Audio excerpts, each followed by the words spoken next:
Alhamdulillah, Alhamdulillah, nahmaduhu wa nasta'inuhu wa nastaghfiruhu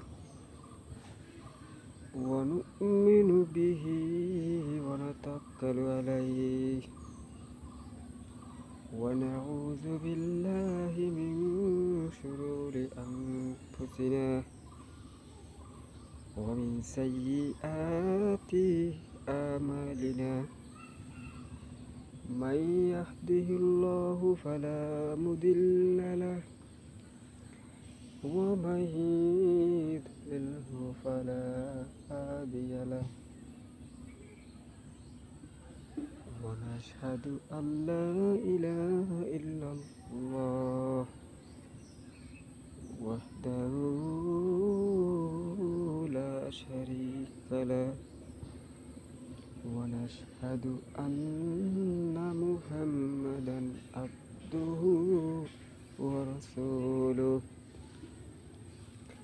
أما بعد فأعوذ بالله من الشيطان الرجيم. بسم الله الرحمن الرحيم. يا أيها الذين آمنوا صلوا عليه وسلموا تسليما. اللهم صل على سيدنا ونبينا وشفيعنا وحبيبنا ومولانا محمد صلى الله عليه وعلى آله وأصحابه وبارك وسلم. اللهم صل على سيدنا ونبينا وشفيعنا وحبيبنا ومولانا محمد صلى الله عليه وعلى آله وأصحابه وبارك وسلم. بسم الله الرحمن الرحيم. ألف لام ميم ذلك الكتاب لا ريب فيه صدق الله العلي العظيم. শুকরিয়া জানাই মহান রব্বুল আলমিনের দরবারে, যে মহান রব্বুল আলমিন আপনাকে আমাকে সুন্দর এই পৃথিবীতে পবিত্র জুমার নামাজের দিনে আল্লাহ পাকের কিছু কথা আমল করার তৌফিক দান করলেন। সেই মাওলা কারিমের দরবারে শুকরিয়া জানিয়ে বলে আলহামদুলিল্লাহ। আমার মাওলা কত বড় দয়ার মালিক, আমার মাওলা কত বড় মায়ের মালিক। যে আমার মাওলাকে পাইছে সে কিন্তু আমার মাওলাকেই পাইয়ে গেল। যে আমার মাওলাকে পায় না ও কিন্তু কোনোদিন মাওলাকে পাওয়ার চেষ্টাও করবে না। কারণ ইবুকু ফাতা বাকু ফা ইল্লেন তাবুকু। হে কপাল পরারা, কোন দুনিয়ার বাদশা, কোন দুনিয়ার এমপি, আমার মাওলার ডাকে যদি সারা দিয়ে অন্ধকার কবরে পাড়ি জমাও, এই দুনিয়ার বাদশা এমপি কিছুই কাজে লাগবে না। কারণ তারপরও আমার মাওলা তোমাকে আমাকে তাও দুনিয়া থেকে এমপি বানাইল। আমার মাওলা তোমাকে আমাকে মেয়র বানাইল। আল্লাহু আকবার, আল্লাহু আকবার। জজ বানাইল, সেক্রেটারি পদ দিল। আমার মাওলা কত বড় দয়ার মালিক। আর তুমি এমন মন্ত্রী মেম্বার মেয়র হইছ কিভাবে? আর কেউ তো একজন কারিগরি আছে, সে হইল আমার মাওলা। হে বাজান রে, কথা ঠিক না বেঠি? আর যদি আমার মাওলাই কারিগরি থাইকাই থাকে, আর সেই মাওলার হুকুম আল্লাহু আকবার, আল্লাহু আকবার, সেই মাওলার হুকুম মানা তো আমাদের আবশ্যক। কারণ সেই মাওলা কত বড় দয়ার মালিক। তোমাকে আমাকে মায়ের গর্ভে 10 মাস 10 দিন যেই মাওলা তোমাকে আমাকে ভূমিষ্ঠ করলো, যেই মাওলা তোমাকে মাওলার নিয়ামত হার স্বাভাবিকভাবে দান করলো, যেই মাওলা তোমাকে আমাকে পা দান করলো, আর যেই মাওলা তোমাকে আমাকে চক্ষু দান করলো, আল্লাহু আকবার, সেই মাওলা তোমাকে আমাকে কেন মায়ের গর্ভে রাখতে পারবে না? হে নাফরমান কপাল পোড়া, আমার মাওলা কত বড় মায়ের মালিক, কত বড় মায়ের মালিক। আর নাফরমান যদি একবার চিন্তা করতে, আমার মাওলার পরিচয় সঙ্গে সঙ্গে তুই পাইয়া যাইতি। কারণ বাজান রে, তুই আমার মাওলার সমস্ত নিয়ামত খাইছ, আর আমার মাওলার দেন নিয়ামত চন্দ্র সূর্যের আলো ভোগ করছ, তারপরও আমার মাওলার হুকুম মানো নাই।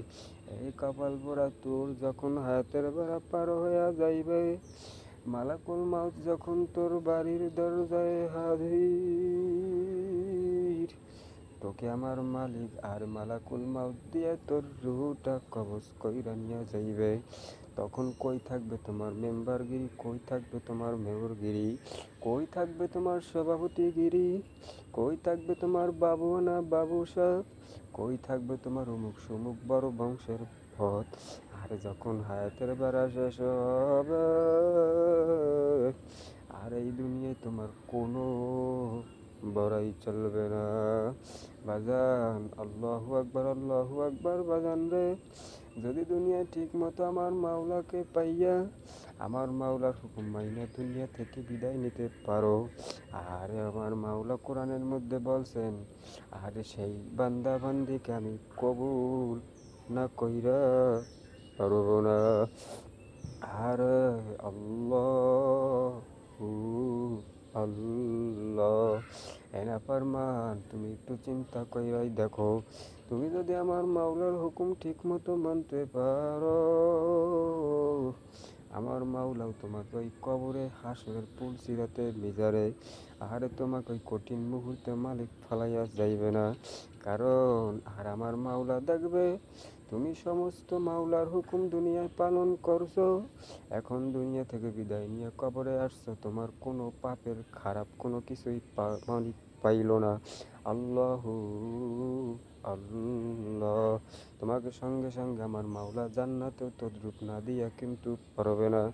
এই নাফরমান যেমন কইরা গাভীর বান দিয়া দুধ দোহাইয়া অন্য গাভীতে আবার সেই গাভীতেই দুধ দেওয়া যেমন কইরা অসম্ভব, আর আমার মাওলার বান্দা বান্দি তদ্রুপ ভাবে আল্লাহ আল্লাহ তদ্রুপ ভাবে আমার মাওলার বান্দা বান্দিকে এই জাহান্নামে দেওয়াও অসম্ভব। বাজান, এখনো চিন্তা করো কোন দুনিয়ার পেছনে পড়েছ। আর এক বৃদ্ধ মহিলার ঘটনা হাদিসের ভিতর উল্লেখিত আছে। আরে ওই ওনার একটা বাজান আল্লাহু আকবার ছেলে সন্তান ছিল। ওই ছেলে সন্তান বাপ মার সঙ্গ অন্যায় করলো, আরে মার সঙ্গে দুনিয়ায় এমন কোনো অপকর্ম নাই ওই ছেলে মায়ের সঙ্গে না করলো, এমন নির্যাতন মায়ের সঙ্গে চালাইলো। আহারে, মায় সহ্য করতে বুঝি ধরলো না। আরে যখন হায়াতের বেড়া পার হয়ে অন্ধকার কবরে চইলা গেল, এক লোক কবরের পাশ দিয়ে যখন আসলো, দেখে ওই কবরের ভিতরে ধাউ ধাউ কইরা আগুন জ্বলতেছে। তখন ওই লোকটা তাদের বাড়ির পাশ দিয়ে যায়, ডাক দিয়ে বলে, হে বৃদ্ধ মা, আপনার বাড়ির পাশে কবরটি কার? তখন বৃদ্ধ মা ডাক দিয়ে বলে, এ আমার আমার এক অভাগা নাফরমান শয়তানের কবর, আর আমার ছেলের কবর। তখন ওই লোকটি ডাক দিয়ে বলে, কি এমন হইল আপনি ওই ওই লোকটাকে আপনি আরে নাফরমান শয়তান বইলা আখ্যায়িত করলেন? আল্লাহ আল্লাহ। তখন ওই বৃদ্ধ লোকটি মা বলল, ও দুনিয়াতে আমার সঙ্গে এমন কোনো অপকর্ম নাই, আর আমার সঙ্গে ও দুনিয়াতে না করেছে। এখন ওর কবরে আগুন, ওটা তো আগুন না, ওটা আমার মাওলার একমাত্র অভিশাপ। আমি দিল থেকে ওকে দোয়া করলাম, ও দুনিয়াতে যতদিন আমার সঙ্গে আরে বিভিন্ন রকমের ব্যবহার করলো, আরে বিভিন্ন রকমের আযাব ওর ভিতরে আমি দুনিয়াতেই দেখলাম, এখন তা বল আযাব ওকে যেন আমার মাওলা দান করে। তখন ওই লোকটি ওই মায়ের সঙ্গে মায়ের চোখের সামনে দিয়ে ওই পর্দা কোনোভাবেই সরাতে পারল না। তখন বাজানরে আল্লাহ তখন সরাসরি ওই মাকে ওই কবরের পাশে নিয়ে পালাইল। জাহান্নামের পর্দাটা যখন, কবরের পর্দাটা যখন আহারে সরাইয়া ফেলাইল, দেখে কি আযাব, আর নাফরমান তো সহ্য করতে পারলো না। তখন ওই কবরের আযাব দেইখা ওই মা সন্তানের সমস্ত আহারের অপরাধ আহারে মাফ কইরা দিল। হে কপাল পোড়া, শুধু মাফ করছে তাই না, আল্লাহু আল্লাহ সঙ্গে সঙ্গে হারে দিল থেকে দোয়া কইরা দিল। আরে কবরের আযাব সঙ্গে সঙ্গে মাফ হইয়া গেল। এই কপাল পোড়া কি আমল নিয়ে কবরে যাইবা? ওই পর্যায়ে যদি মা আরে এত আপন হইতে পারে, তার চেয়ে শত শত হাজার হাজার গুণ আপন হইল আমার মাওলা।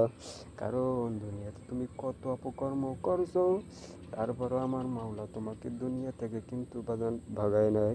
কিন্তু মায়ের মাওলা তোমাকে ইচ্ছা করলে দুনিয়া থেকে সঙ্গে সঙ্গে বিতরিত করতে পারতে, সেই ক্ষমতা কিন্তু আমার মাওলা রাখে। কথা ঠিক না বেঠিক? কিন্তু বাজান রে, দুনিয়ায় এমন কোনো অপকর্ম করার পর মা বাবা সন্তানকে কিন্তু ফালাইয়া দেয়, ত্যায্য পুত্র কইরা দিয়া দেয়। কিন্তু আমার মালিক কত বড় দয়ার মালিক, আমার মালিক কোনোদিন ফালায় না। বাজান, ইন্নাল ইনসানা লিরাব্বিহি লাকানুত। আর আমরা মানুষ বড় নেব খারাপ, কারণ আমরা মানুষ যদি বড় নেব খারাপ না হইতাম, আর আমার মাওলা আমাদের এত সুন্দর পৃথিবী দান করলো, তারপর আমার মাওলার হুকুম না মাইনা কিন্তু পারতাম না। তুমি কি আলী রাদিয়াল্লাহু তাআলা আনহু তার ইতিহাস পড়া দেখো না? তারাও তো তোমার আমার মতো সাধারণ মাটির মানুষ। আর আলী রাদিয়াল্লাহু তাআলা আনহু কবর দেখলে আরে কান্দতে কান্দতে ঠাস কইরা বেহুশ হইয়া জমিনে পইরা যাইত। লোকেরা ডাক দিয়ে বলতে, হুজুর, আমি এই লোকটার কবর দেখলে আরে কেমন জানি বেহুশ হইয়া হুঁশ হারাইয়া ফেলাই। কেন হুজুর আপনি কবর দেখলে বেহুশ হইয়া পড়েন? তখন ওই লোকটি ডাক দিয়ে বলে, হে ভাষাতি,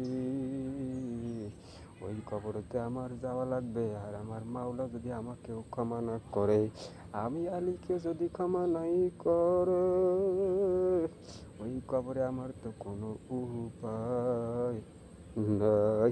এই জন্য আমি কবর দেখলে ঠাস কইরা বেহুশ হইয়া পড়ি। বাজান, তাদের ইমানের জোর কত, আর তোমার আমার ইমানের জোরের কি অভাব হইল?